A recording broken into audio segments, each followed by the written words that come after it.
はい、市川県地球温暖化防止活動推進員のもったいないさんです。というところで、今回か、そのドイツの方で、ついに再生可能エネルギーの筆頭制度がなんか終わりになるっていう、記事がありまして、というところで、ちょっとそれを学んで、今後の、なんていうか、情勢についてちょっと考えてみたいと思います。Germany stops landmark mechanism that funded renewables expansion via power bills. The Renewable Energy Act, with its feed-in tariffs, grid priority for renewables and consumers securing the renewables build-out with their power bills, have enabled the German renewables boom. On the 1st of July, Germany marks the end of its landmark renewables levy on consumer power prices. The surcharge helped to spur the growth of wind and solar power capacity for more than 2 decades but has also been criticized for contributing to Germany having some of the highest household power prices in Europe. Electricity users from now on will no longer pay the levy, and the government moves on to supporting renewable power with the proceeds from emissions trading in the state budget. Although the end of the surcharge will give some relief to households, the intended effect of making electricity more attractive for the use in mobility and heating will likely be eaten up by the drastically rising prices for energy as a fallout from the Russian war against Ukraine and the ensuing fossil fuel crunch, observers warn.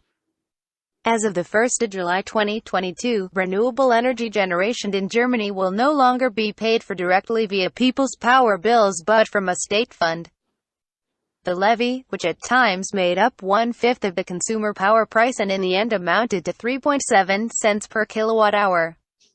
was payable by households and businesses via their power bills. It was used to fund the green energy account from which feed-in tariffs to solar, wind and biogas installations were paid. As of tomorrow, they will be paid from the state's Energy and Climate Fund, which receives revenues from emissions trading. An average German family is expected to save around €200 per year as a consequence. To ensure that consumers really benefit from the price relief, the law obliges electricity suppliers to transparently lower prices as of July. The Federal Economy and Climate Ministry said when the federal parliament passed the new legislation in April 2022. While keeping the funding of renewables out of the state budget and making it transparent. The renewable surcharge being visible on people's power bills also meant that a lot of bad sentiments arose when it kept rising, up to 6.9 quart per kilowatt-hour in 2017 due to the very generous feed-in tariffs that caused a boom in new renewable installations. Another bone of contention was that many energy-intensive industrial consumers were partially exempt from paying the renewables levy. When the renewables levy was introduced, it was the right instrument to put the expansion of renewables, which was still in its infancy, on track. But today, 22 years later, the EG levy has become a real burden on the electricity price. Its financing via the federal budget is therefore overdue, said Kirsten Andrea, head of Energy Industry Association BDEW. Abolishing the renewable surcharge now, only a drop in the ocean. Abolishing the surcharge has been on the government agenda for some time, as a measure to lower household power prices, which are among the highest in Europe.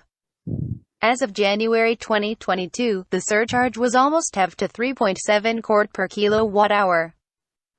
The new three-party government initially announced in its 2021 coalition agreement that the levy was going to stop by the end of 2022. Reasoning that lower power costs would make electric transport, e-cars, and heating heat pumps cheaper and thus more attractive than fossil-fueled alternatives. However, rising energy prices due to the shortage of Russian gas and the war in Ukraine prompted the government to introduce the abolishment earlier, as a relief measure for households. Unfortunately, the 3.7-cent reduction in electricity prices on the 1st of July is little more than a drop in the ocean in view of current developments on the energy markets, Andrea said. According to supplier platform Check24, most of what consumers save in renewables payments is eaten up by an average electricity price increase of €471 since October 2021, 4-person household 5,000 kilowatt-hours. Scrapping the renewable surcharge on the power price does not put an end to guaranteed tariffs for renewable installations. For larger renewable plants, these are determined in an auction system that will likewise stay in place, as does the legislation guiding the Renewables Expansion, Renewable Energy Act (EG). Larger than 100 kilowatts renewable installations in Germany have to market their electricity at the power exchange since EG 2014 and only receive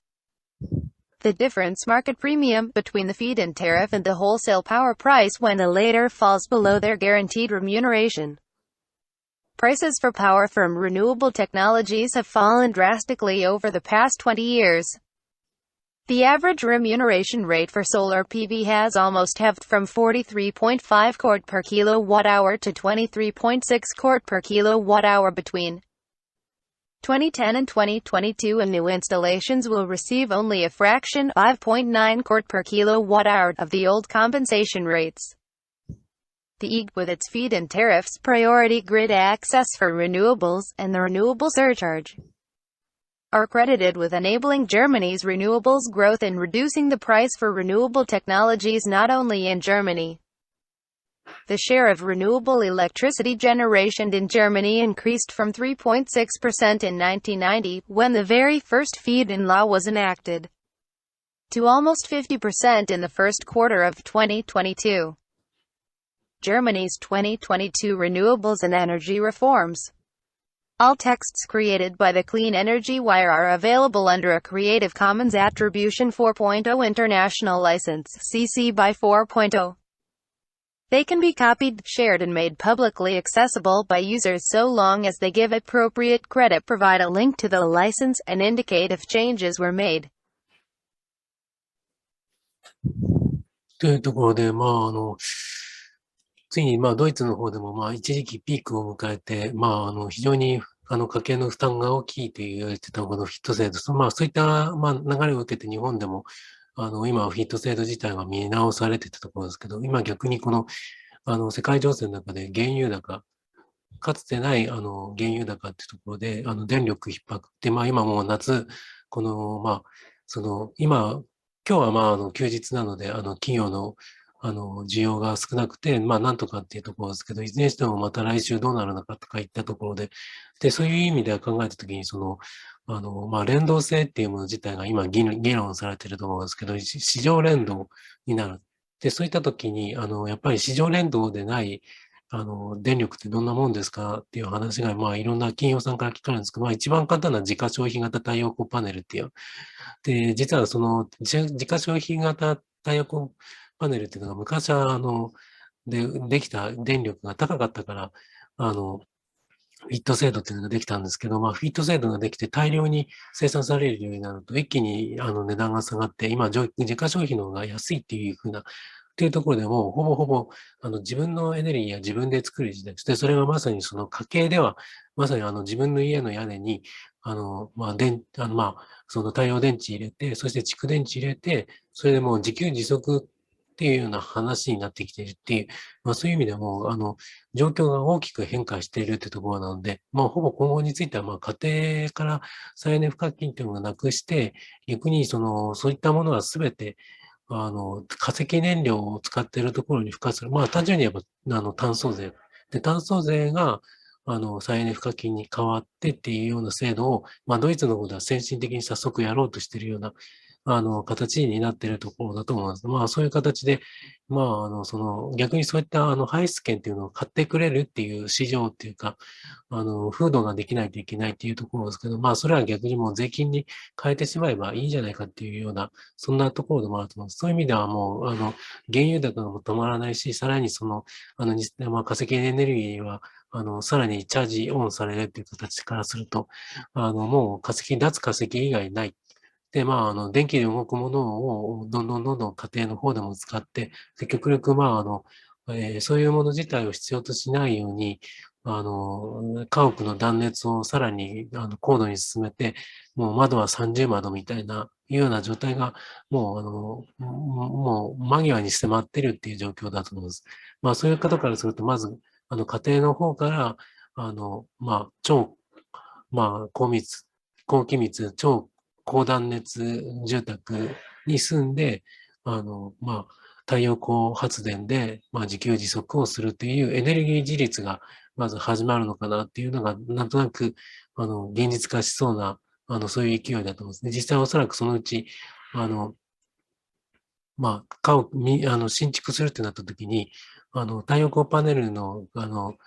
計画はいかがですかっていう、チェック項目がついて、なぜ自給自足できないんですか、自給自足できない理由を述べようみたいにして、それが、合理的でないともう、建築許可も下りないような、そんなような、もう時代がもう間もなくやってくるのかなっていうような気がします。で、企業の場合はちょっとさすがにそこまで単純にはいかないですけど、企業でもその、地方郊外に住んでいるような、てか、その十分な土地があるところだと、自給自足を目指させられるっていうような、そういう感覚があるところです。で、それを後押しする制度として、もう、その再エネ賦課金というものの制度が完全に廃止されて、それが全て別の制度に乗り換わって、化石エネルギーを、